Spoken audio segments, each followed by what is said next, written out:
매일매일 책 읽는 습관을 기르자. 11월 20일 시작합니다.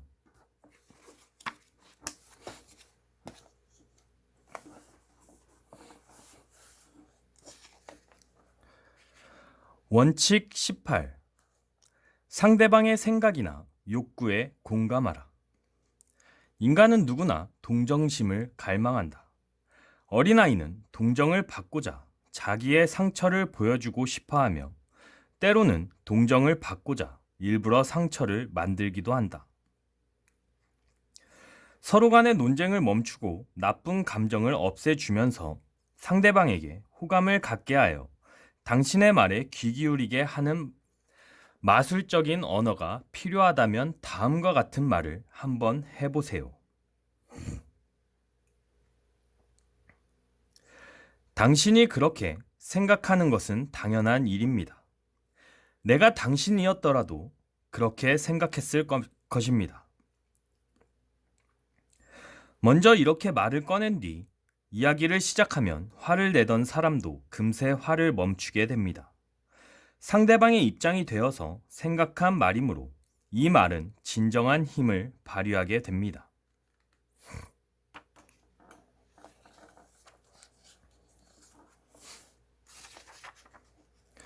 아무리 마음에 안 드는 사람일지라도 그가 그렇게 된 데는 그럴 만한 이유가 있는 것입니다. 알 카포네라는 사람이 악명 높은 갱단 두목으로 이름을 떨쳤던 것도 어찌 보면 환경 탓이라 할 수 있습니다. 알 카포네와 똑같은 유전인자, 정신, 환경, 경험 등을 가지고 있었다면 누구나 알 카포네처럼 행동했을 것입니다. 우리가 방울뱀이 아닌 유일한 이유가 우리의 부모가 방울뱀이 아니었기 때문인 것과 마찬가지인 셈이죠. 존 가프는 주정꾼을 보면 이렇게 말했습니다. 신의 은혜가 없으면 나 역시 저렇게 될 것이다. 이 세상에서 당신이 만날 사람들 중 4분의 3은 동정심에 굶주려 있습니다. 그들의 생각이나 욕구에 공감하면 그들은 당신을 좋아할 것입니다.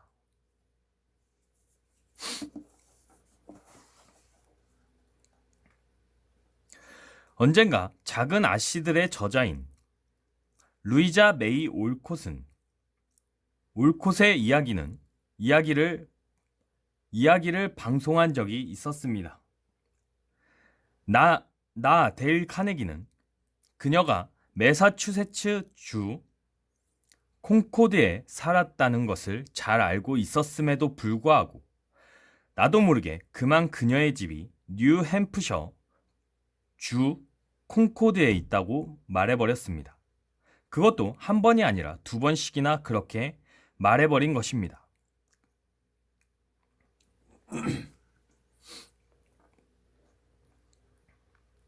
곧바로 나의 실수를 지적하는 편지와 정보, 메시지 등이 수없이 날아들었습니다. 그 중에서도 매사추세츠 주 출신이며 지금은 필라델피아에 거주한다는 한 중년 부인은 매우 분개했습니다. 만일 내가 루이자 메이 올콧을 뉴기니 태생의 식인종이라고 말했더라도 그만큼 화를 내지는 못했을 것입니다.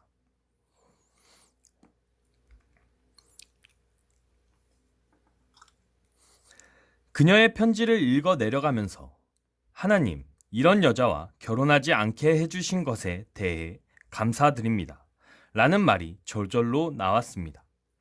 나는 당장 편지를 써서 비록 내가 실수를 저지르긴 했지만 당신은 상식에 어긋나는 더 큰 무례를 범하고 있다면서 팔을 걷어붙이고 그녀에게 따지고 싶었습니다. 하지만 나는 그녀의 분노를 우정으로 바꾸기로 마음먹었습니다. 그래서 스스로에게 다음과 같이 되새겨 보았습니다.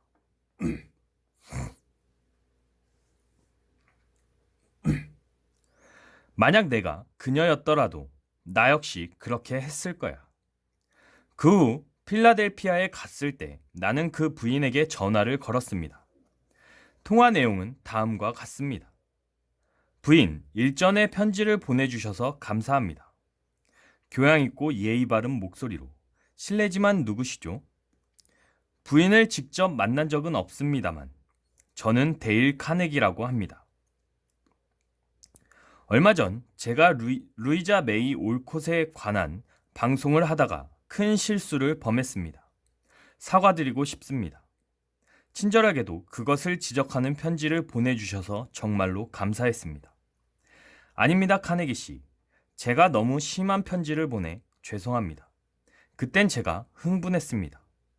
아닙니다. 사과를 해야 할 사람은 부인이 아니라 바로 접니다. 초등학생도 알고 있는 실수를 했으니까요. 바로 그 다음 방송에서 사과를 했지만 부인께는 개인적으로 다시 사과드리고 싶습니다. 저는 사실 매사추세츠주 콩코드에서 태어났고 저의 집은 200년 동안 매사추세츠 지방의 명문가였기 때문에 저는 고향을 무척 자랑스럽게 여기고 있습니다.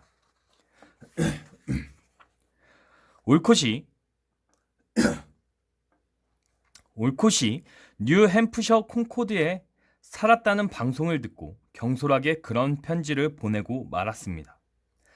정말 부끄럽게 생각합니다. 오히려 제가 더 부끄럽습니다.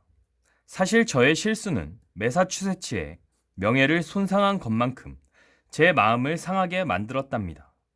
부인과 같은 사회적 지위와 교양을 갖추신 분이 그런 편지를 해주신 것에 대해 감사드립니다. 다음에 혹시 제가 또 실수를 한다면 다시 지적해 주시기 바랍니다. 그렇게 무례한 편지를 드렸는데도 조금도 화를 내시지 않으니 선생님은 참으로 멋진 분이십니다. 선생님에 대해서 더 많이 알고 싶어요.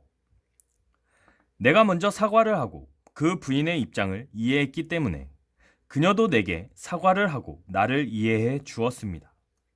내 감정을 억제함으로써 만족감을 성취한 것입니다.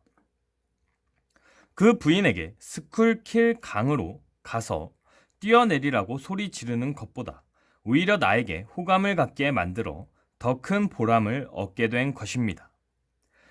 미주리 주 세인트 루이스에서 피아노를 가르치고 있는 조이스 노리스 부인은 피아노 선생들이 10대 소녀들을 가르칠 때 흔히 겪게 되는 문제점을 어떻게 해결했는지 말해 주었습니다. 바베트의 긴 손톱이 피아노를 치는데 방해가 된다는 것을 알았죠. 처음 피아노 레슨을 시작할 때 그 애와 가졌던 면담에서 나는 손톱에 대해서는 아무 말도 하지 않았습니다. 피아노 레슨을 하지 않을까봐 그랬고 그렇게 자랑스럽게 여기고 매력적으로 보이고 싶어 정성껏 길렀던 손톱을 깎게 하고 싶지도 않았으니까요.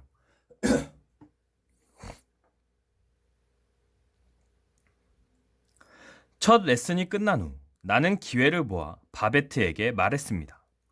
바베트, 너는 손도 예쁘고 손톱도 아름답구나. 그리고 네가 피아노를 능력껏 원하는 만큼 치고 싶다면 손톱을 조금 깎는 것이 어떻겠니? 더 빠르고 쉽게 피아노를 칠 수 있는 자신을 보면 아마 깜짝 놀랄 거야. 한번 생각해 보렴. 바베트의 얼굴에는 거부하는 표정이 뚜렷이 보였습니다. 그의 엄마한테도 이렇게 말하면서 손톱이 정말 예쁘다고 말했지만 그녀 역시 거부 반응을 보였습니다. 바베트의 아름다운 손톱이 그녀에게는 정말 중요한 것 같다는 생각이 들었습니다. 그 다음 주 바베트가 두 번째 레슨을 받으러 왔을 때 놀랍게도 그 애는 손톱을 깎고 왔습니다. 그래서 그런 굉장한 일을 한 바베트에게 칭찬을 아끼지 않았습니다. 그리고 바베트가 그 일을 하도록 영향을 준 그의 엄마에게도 고맙다고 했죠. 바베트의 엄마가 말했습니다. 어머, 저는 한 게 없어요. 바베트 혼자 결정한 걸요. 그 애가 다른 사람을 위해 손톱을 깎은 일은 이번이 처음이에요. 노리스 부인이 바베트에게 겁을 주면서 손톱이 긴 학생은 가르치지 않겠다고 말했습니까? 아닙니다. 노리스 부인은 바베트의 손톱이 아주 예쁘며 그것을 자른다는 것이 쉽지 않다는 것을 인정했을 뿐입니다. 그러나 노리스 부인의 말 속에 그래, 참으로 힘든 일이야. 쉽지는 않겠지만 손톱을 깎으면 피아노를 더 잘 칠 수 있어. 라는 뜻도 포함되어 있었던 것입니다. 아더 아이, 게이츠 박사는 유명한 자신의 저서 교육 심리학에서 이렇게 말합니다. 인간은 누구나 동정심을 갈망한다. 어린아이는 동정을 받고자 자기의 상처를 보여주고 싶어하며 때로는 동정을 받고자 일부러 상처를 만들기도 한다. 어른도 마찬가지이다. 자신의 상처를 내보이고 사고나 질병, 특히 수술을 받았을 때의 이야기를 아주 자세히 설명하려고 한다.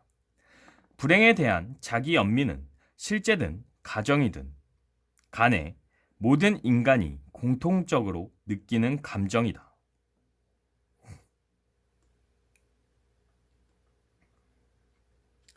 원칙 18. 서머리. 모든 사람이 원하는 것. 사람들에게 우호적인 감정을 불러일으키는 원칙이 있다면 관심이 있나요? 서로 간의 논쟁을 멈추고 나쁜 감정을 없애주면서 상대방에게 호감을 갖게 하여 당신의 말에 귀 기울이게 하는 마술적인 언어가 필요하다면 다음과 같은 말을 한번 해보세요. 당신이 그렇게 생각하는 것은 당연한 일입니다. 내가 당신이었더라도 그렇게 생각했을 것입니다. 상대방이 당신의 생각이나 욕구에 공감해 줄 때 기분이 좋지 않았나요? 열린 마음과 열린 태도는 상대방을 이해하고 공감하는 사람으로 만들어 많은 분들이 당신을 신뢰하게 될 것입니다. 인간은 누구나 동정심을 갈망한다. 행동으로 옮겨보세요. Move into action. 매월 18일은 우호적인 감정을 갖게 하는 마술 주문을 외워보세요. 당신이 그렇게 생각하는 것은 당연한 일입니다. 내가 당신이었더라도 그렇게 생각했을 것입니다. 이날 사용할 마술 주문은 상대방의 생각이나 욕구에 공감해 주는 것입니다. 당신은 분명 사랑받게 될 것입니다. 상대방의 생각이나 욕구에 공감하라. 오늘은 여기까지 읽도록 하겠습니다. To be continued.